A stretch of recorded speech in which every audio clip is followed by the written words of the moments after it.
Detective Mehul episode number 13 scientist का हुआ murder. आज का एपिसोड शुरू करने से पहले हम पिछले एपिसोड का आंसर देखते हैं। मेहुल अगर बाहर से पेंट लगाएगा तो चोर अंदर ही नहीं आ पाएगा, क्योंकि पेन का मैजिक चलेगा ही नहीं।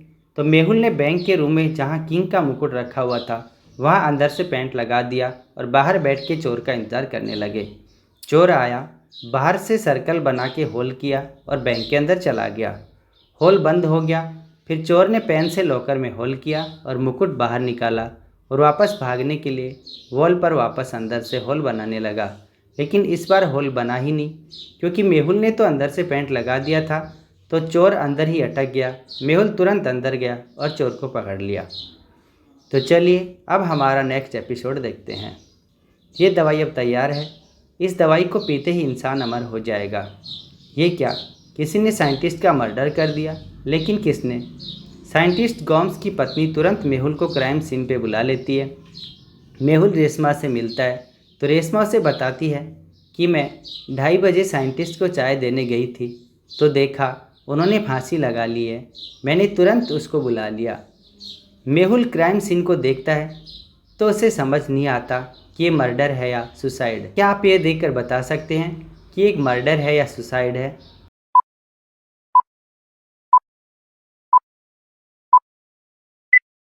ये एक मर्डर है।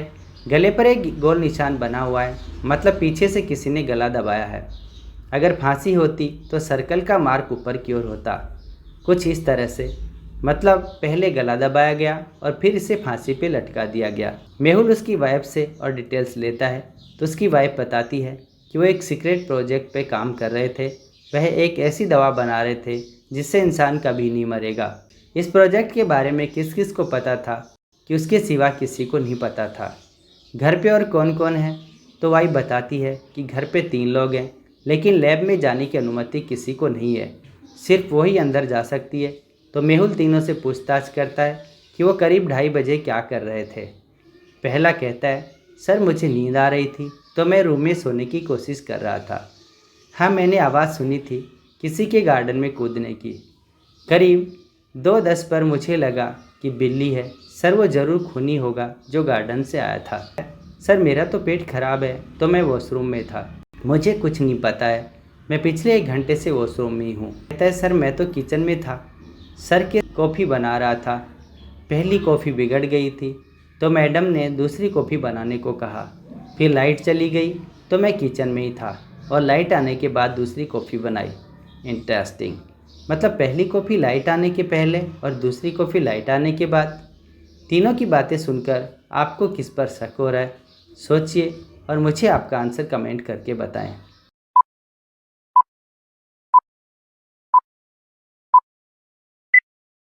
पहला वाला इतने यकीन से कैसे बोल सकता है कि वो खूनी था? उसे टाइम भी याद है। दूसरा वाला उसी टाइम पर वॉशरूम गया, क्या इत्तेफाक है। और हो सकता है तीसरे ने जानबूझकर कॉफ़ी ख़राब की जिससे उसे टाइम मिले लाइट बंद करने के लिए, या फिर ये मैडम ने जानबूझकर बोला कि कॉफ़ी बिगड़ गई है। केस काफ़ी मुश्किल हो गया है। मेहुल सीसीटीवी फुटेज देखता है तो करीब 2 बजे से 20 मिनट तक के फुटेज गायब थे। वाइफ बताती है कि करीब 2 बजे लाइट चली गई थी और 20 मिनट बाद आई। मेहुल तुरंत बिजली विभाग से पूछता है तो पता चलता है कि ऐसा कुछ हुआ ही नहीं। मेहुल इलेक्ट्रिक मीटर के पास जाके देखता है तो वहाँ से आने और जाने के पैरों के निशान मिलते हैं, मतलब यहाँ कोई आया, लाइट बंद की और चला गया। और खून 20 मिनट में ही हुआ है। मेहुल तुरंत समझ जाता है कि किसने किया है। क्या बता सकते हैं? सोचिए और आपका आंसर कमेंट करके बताएं।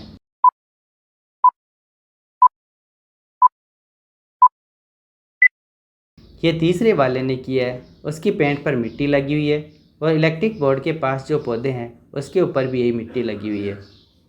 मेहुल उससे वापस पूछताछ करता है तो वो बताता है कि उसे कुछ नहीं पता है।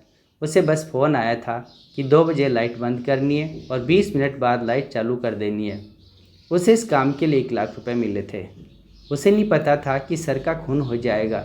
लेकिन सवाल ये था कि क्या ये सही बोल रहे हैं? हो सकता है ये सही बोल रहा है, क्योंकि अकेला आदमी 20 मिनट में लाइट बंद करना, रूम में जाकर खून करना, वापस आके लाइट चालू करना नहीं हो सकता। मेहुल को पहले वर्कर की बात याद आती है कि गार्डन से कोई आया था। मेहुल तुरंत गार्डन में पहुंच जाता है। मेहुल को गार्डन में आने और जाने के निशान दिखते हैं, लेकिन कुछ गड़बड़ लगती है। क्या इन निशान को देख के आप बता सकते हैं कि मेहुल को क्या गड़बड़ लग रही होगी?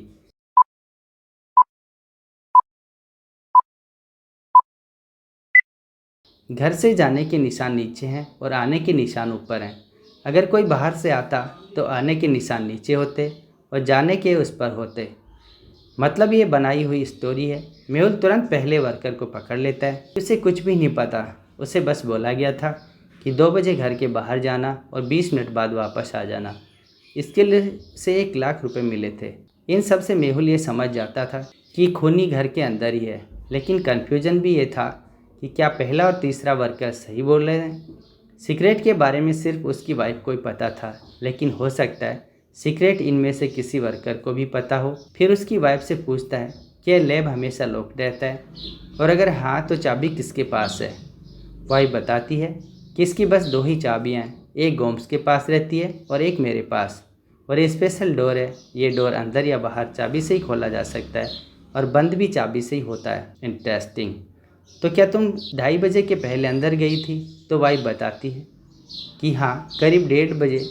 Very interesting. तो जब तुम 2:30 बजे गई तो क्या डोर लॉक था? वो वाइफ कहती है हाँ। मेहुल दोनों चाबियां लेता है तो दोनों में फिंगरप्रिंट्स के निशान नहीं रहते हैं। ऐसा कैसे पॉसिबल है कि दोनों पे फिंगरप्रिंट्स के निशान नहीं हैं? मतलब खूनी ने दोनों चाबी यूज किए, लेकिन कैसे? दोनों चाबियां कैसे यूज किया और फिंगरप्रिंट्स मिटा दिए? ये केस तो अब और भी मुश्किल होता जा रहा है। तो जूनियर डिटेक्टिव्स, क्या लोग बता सकते हैं कि मेहुल को अब क्या करना चाहिए जिससे वो खूनी को पकड़ सके? इसका आंसर हम अगली वीडियो में देंगे। तब तक आप लोग सोचिए कि खून कैसे हुआ होगा और हमें अपना आंसर कमेंट करके बताइए। नेक्स्ट एपिसोड देखने के लिए हमारे चैनल को सब्सक्राइब करें और वीडियो पसंद आई हो तो वीडियो को लाइक करें। Thanks for watching this video.